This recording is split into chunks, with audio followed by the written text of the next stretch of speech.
Just turn on the news. What do you see? You see monuments being torn down. College campuses have turned into war zones, and fringe radicals are in open conflict with one another in the streets. We are tearing ourselves apart, and for what? While we're posting, taking a knee, and organizing by tens of thousands to fight each other, there is real evil that is thriving.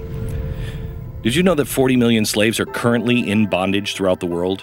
There are more people enslaved today, right now, than the total number of slaves that existed during what we consider the height of the slave trade during the 17 and 1800s. I was in Mexico City recently. I went to meet with some people who completely changed my perspective on what we call problems in this country. While we're marching in the streets expressing how offended we are and how oppressed we are, the people I met experienced oppression and horror the likes of which none of us can even imagine.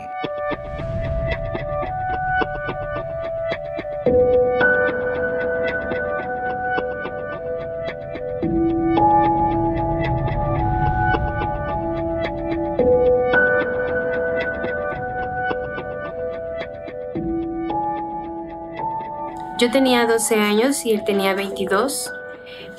Cuando yo lo conocí aquí en la Ciudad de México.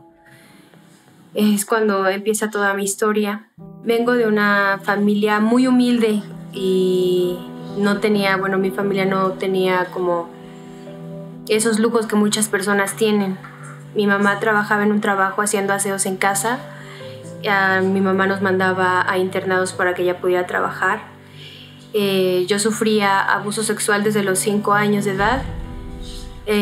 Mi mamá llegaba frustrada del trabajo y a veces eran gritos, eran golpes, pero era una casa con no mucho amor, pero con amor convertido, ¿sabes? Me tenía que esconder abajo de la cama para que mi mamá no me pegara. A veces tuve que dormir en la calle, tuve que comer de la basura. Sufrí desde esos 5 años hasta los 12 años abusos.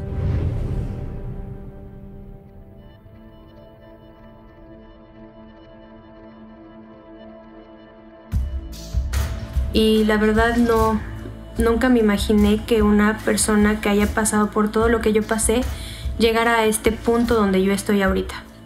What happened that caused you to run away or to get out of your home? Cuando mi mamá se iba todos los días y no la veía, cuando mi mamá era agresiva, cuando yo veía que sentía más bien que yo no era como parte de la familia, fue cuando decidí irme. Y porque también conocí una parte de una persona donde me ofrecieron algo que nunca me habían ofrecido, que era el amor, el cariño, el afecto, alguien que me escuchara. Y por ese motivo me fui.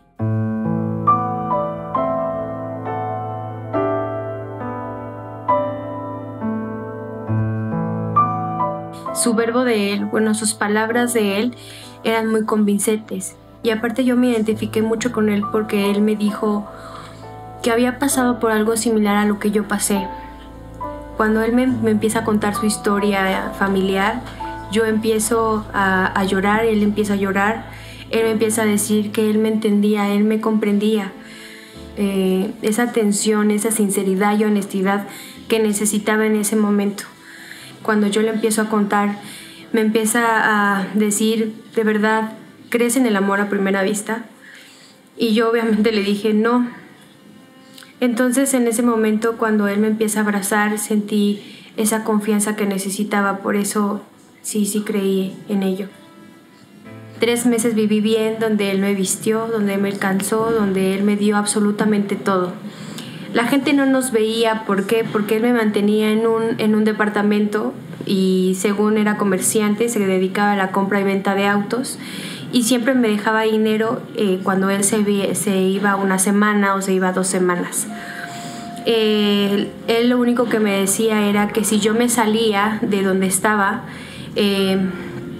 lo que pasaba era que si le llegaba un chisme de que yo le hablaba a alguien, que si yo le decía algo a alguien y me iba a meter en problemas.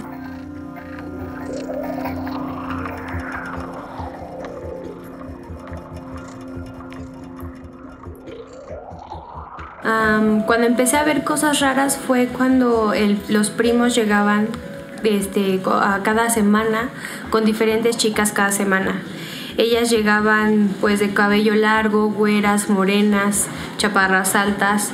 Y en ese momento yo le pregunté un día, ¿por qué tus primos traen diferentes chicas cada semana?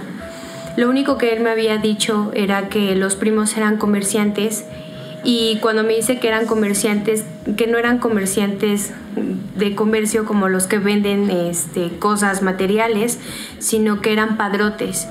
En ese momento yo le pregunté y le dije, ¿pero qué es un padrote? Y me dicen que era la persona que se dedicaba a cuidar a las chicas que se dedicaban a la prostitución.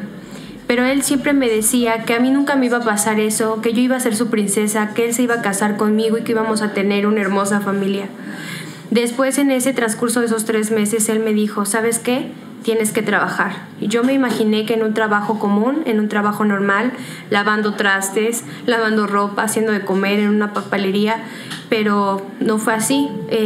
Al día siguiente me mandan con una chica a Puebla. Yo no sabía dónde iba, solamente él me había explicado lo que se iba a hacer. Yo no le creí todo lo que me dijo porque él me empezó a decir cuánto tenía que cobrar, qué es lo que tenía que hacer, cómo le tenía que hablar al cliente, qué posiciones iban a hacer, que si iba a hacer desnudos y pues todas esas cosas que pues se hacen en esa situación. Cuando llego con la chica en el hotel, lo único que empiezo a escuchar es que la chica le dice al dueño del hotel que me dejara trabajar. Ese día no me dejaron trabajar porque tenía 12 años, no tenía una credencial que dijera que era mayor de edad. Ese día el dueño del hotel empezó a decir que no podía trabajar porque si no podían cerrar el hotel, y nos regresaron. Al poco momento me mandaron a sacar unas fotos infantiles a color.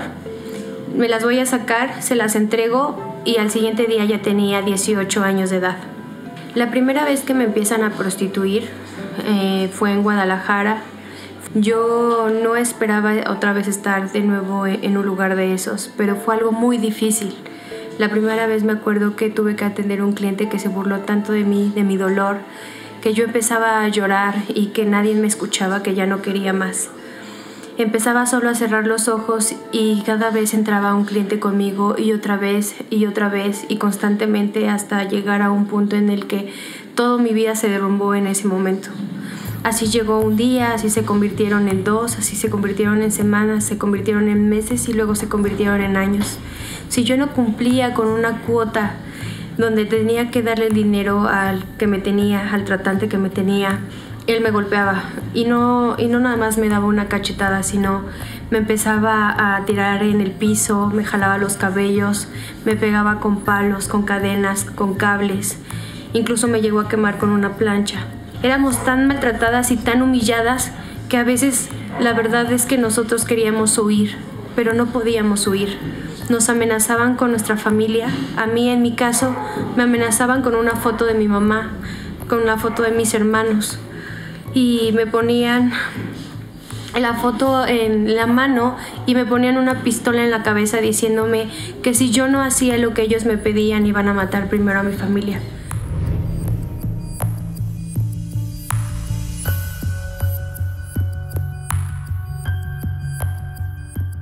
Yo pensé que si teníamos una familia él me iba a dejar de prostituir, pero no fue así. Cuando me embarazo la primera vez pensé, bueno, si me embarazo a lo mejor me va a dejar de hacer esto o me va a dejar íbamos a tener una familia y así, pero cuando él se entera que me embaracé, él me empieza a golpear y en ese momento lo único que me dijo es que no iba a tener al bebé. Me da unas pastillas, una vocal y una vaginal, y al día siguiente sufro el aborto y me sentí tan culpable de poder estar aquí, de estar en ese tiempo ahí. Me sentí como sucia, me sentí acabada, quería morirme en ese tiempo, traté de suicidarme, pero nunca me salió. Después de eso, él me empezó a trabajar constantemente así. Tuve que trabajar con un derrame porque él no me quiso hacer el degrado pronto.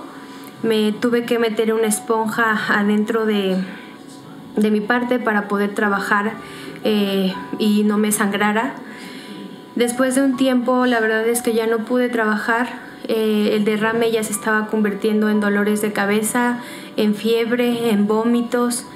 La verdad no comía, no podía, ni siquiera todo el cuerpo me dolía. Y yo le dije, ¿sabes qué? Ya no puedo trabajar.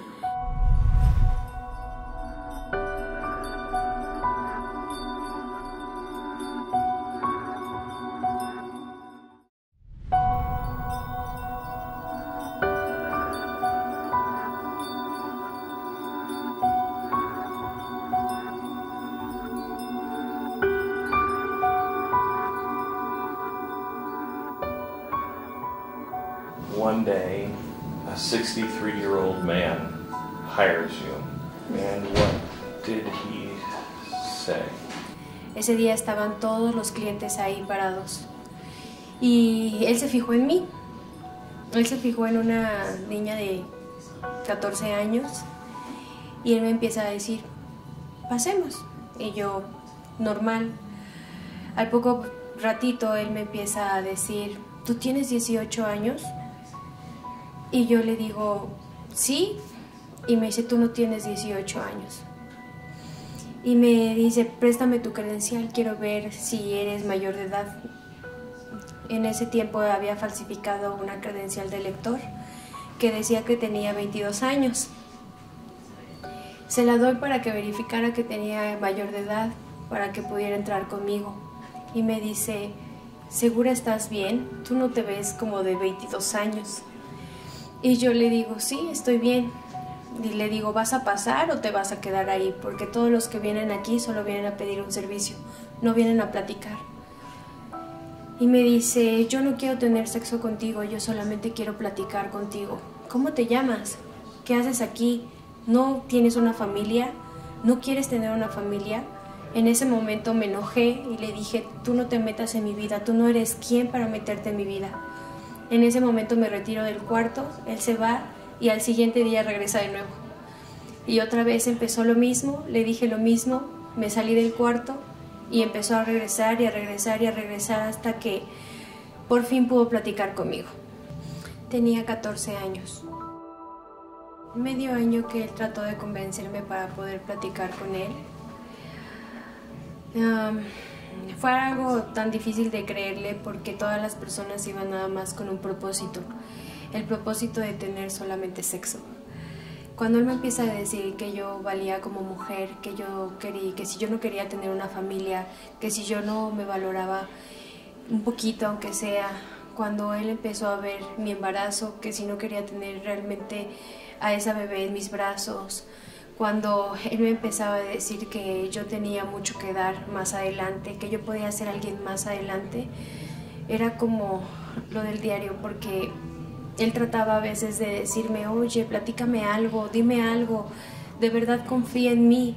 Y yo le decía, no, ¿sabes qué? Yo no quiero confiar en ti. Mucha gente me ha dañado, personas que supuestamente te tienen que ayudar y son las personas que más te defraudan. ¿Por qué creería en ti? ¿Por qué en una persona común como tú? Él empezó a decirme que de verdad quería apoyarme y ahí es cuando me doy cuenta de su honestidad. Sus lágrimas que caían por su mejilla cuando me fui, se salió llorando. Entonces es cuando me di cuenta que realmente él me decía la verdad. Ahí es cuando empecé a escucharlo y a valorar más bien toda su amistad y todo el tiempo que estuvo conmigo cuando más lo necesitaba. Él llegó como un ángel caído del cielo. What made you believe him? Era la única persona que me escuchó en su momento.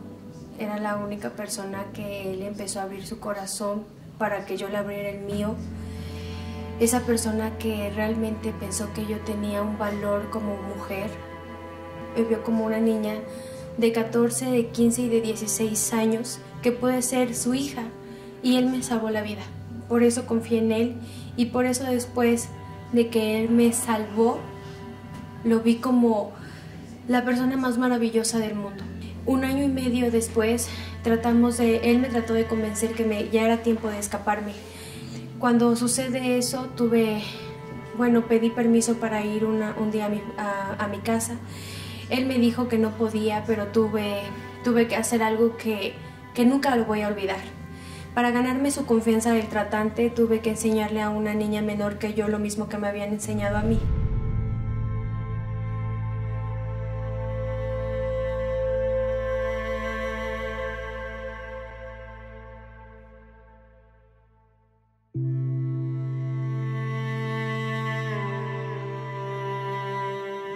Pensé que ya no iba a tener, después de 2 años y medio, pensé que no iba a tener el mismo número de teléfono. Cuando veo su teléfono fue como algo impresionante, le marqué, me contestó y fue algo tan maravilloso que se acordara de mí. Nos vimos, ese día me fascinó porque verlo de nuevo era como, gracias a ti estoy aquí, gracias a ti me he recuperado. Por lo menos tengo una sonrisa en la cara después de tanto sufrimiento. Cuando lo veo, lo primero que hago fue abrazarlo y besarlo por todas las mejillas que tenía. Y nos pusimos a llorar, le empecé a platicar todo lo que ya había hecho.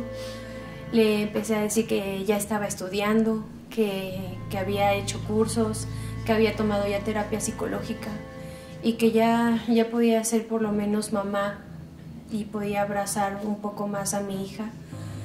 Ese día yo le digo, tengo una entrevista y voy a ir a trabajar a un hotel que se llama Presidente Intercontinental y este día va a ser mi entrevista.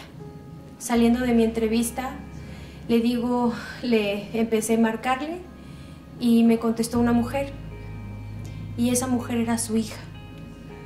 Cuando me contesta su hija me empieza a decir, ¿tú eres Carla? Y yo le digo, sí, mi papá está en coma. Cuando me dice que estaba en coma, me pasó por teléfono a José y le empiezo a hablar y empiezo a llorar y lo único que quería era no perderlo. Al día siguiente muere. If you could talk to him now, what would you tell him? Lo único que diría es que nunca había encontrado una persona como tú. Nunca había encontrado una persona que me valorara tanto como una mujer. Significas tanto para mí que me diste la oportunidad de poder confiar en ti. Que gracias a ti soy una gran mujer.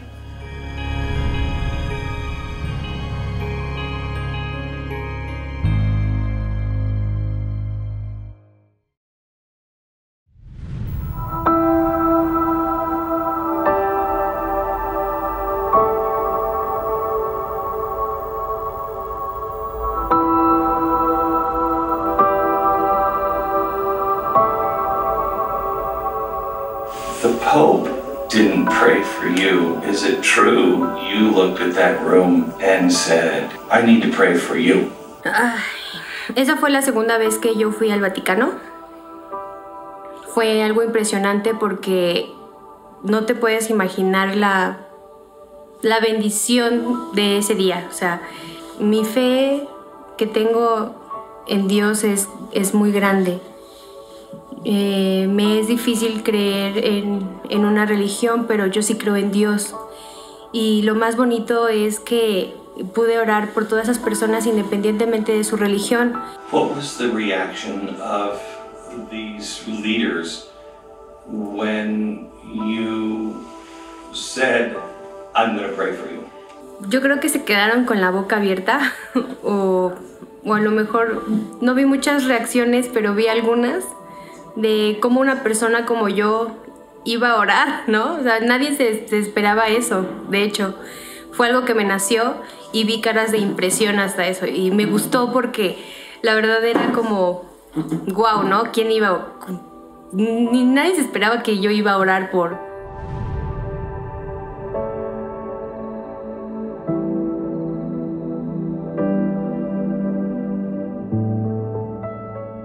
You're a pretty powerful woman. Do you know that? No, la verdad es que no. Casi me desmayo de lo que había hecho yo, Carla, compartir un poco de mi historia y gracias también a las personas que atrás me ayudan. y que por ellas soy lo que soy y porque he crecido y gracias a esas personas he podido ayudar más de lo que yo me imaginaba ayudar. Who is the author of your story? It really only can be you. A statue doesn't dictate your story any more than a TV news report or a Facebook post or a politician. You are not defined by the bad things that have happened in your life. History doesn't write your story. You write your story every single day. No matter what anybody tells you, no matter what people say, no matter what they do to you or have done, your future, your life is a blank page, and you are its only author. Don't wait another day. Choose to turn the page and start writing an amazing life. Hoy de verdad creo que existen las personas buenas. Existen las policías buenas, existen esos hombres y mujeres buenos, pero eso sí, solamente tienes que creer en ti, creer que sí vas a salir de esa situación, creer en una nueva historia, creer que realmente vas a tener una familia, creer que te vas a casar de blanco, creer que una rosa que te van a dar va a florecer para toda la vida. Mi nombre es Carla Jacinto, mi vida es una hoja en blanco y nadie escribe mi historia más que yo.